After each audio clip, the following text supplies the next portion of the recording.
প্রায় 12 ঘন্টার অপেক্ষা শেষে সপ্তম চাকসু নির্বাচনের ফলাফল পেয়েই এই উচ্ছ্বাস বিজয়ীদের। এক মুহূর্তে কেটে যাওয়া দীর্ঘ অপেক্ষার ক্লান্তি আর ঘুম।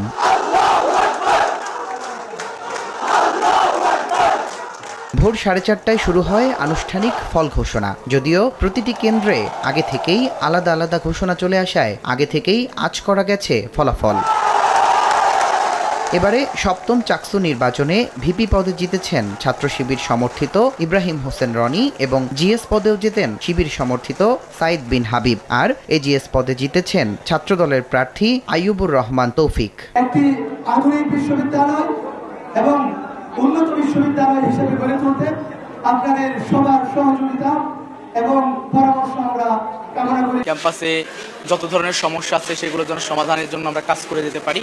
আপনাদের কাছে আমরা উদারত আহ্বান রাখছি, আপনারা এই নির্বাচনে যেভাবে আমাদের পাশে ছিলেন আগামীতেও পাশে থাকবেন। নির্বাচিত নতুন প্যানেলের সদস্যরা সকলেই শিক্ষার্থীদের পাশে থেকে বিশ্ববিদ্যালয়কে আরও শিক্ষা এবং শিক্ষার্থী বান্ধব করার প্রত্যয় ব্যক্ত করেন। বিজয়ী সবাইকে অভিনন্দন এবং আমরা প্রত্যাশা রাখবো যে শিক্ষার্থীরা যে একটা স্বপ্নের ক্যাম্পাস চায়, সকল প্রতিনিধিরা মিলে সেই স্বপ্নের ক্যাম্পাস বিনির্মাণে নিজের জবাবদিহিতার জায়গা থেকে সতর্ক থাকবেন। আমি শিক্ষার্থীদের কাছ থেকে যে পরিমাণে ভালোবাসা পেয়েছি, যে পরিমাণে আন্তরিকভাবে তারা সহযোগিতা করেছে, আমাকে এটাই যথেষ্ট ছিল।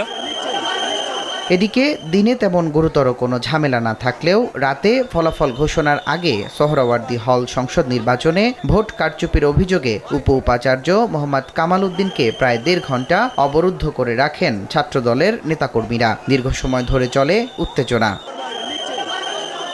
সার্বিকভাবে বড় ধরনের কোনো অপ্রীতিকর ঘটনা ছাড়াই সুন্দরভাবে অনুষ্ঠিত হলো এবারের বহুল প্রতীক্ষিত চাকসু নির্বাচন।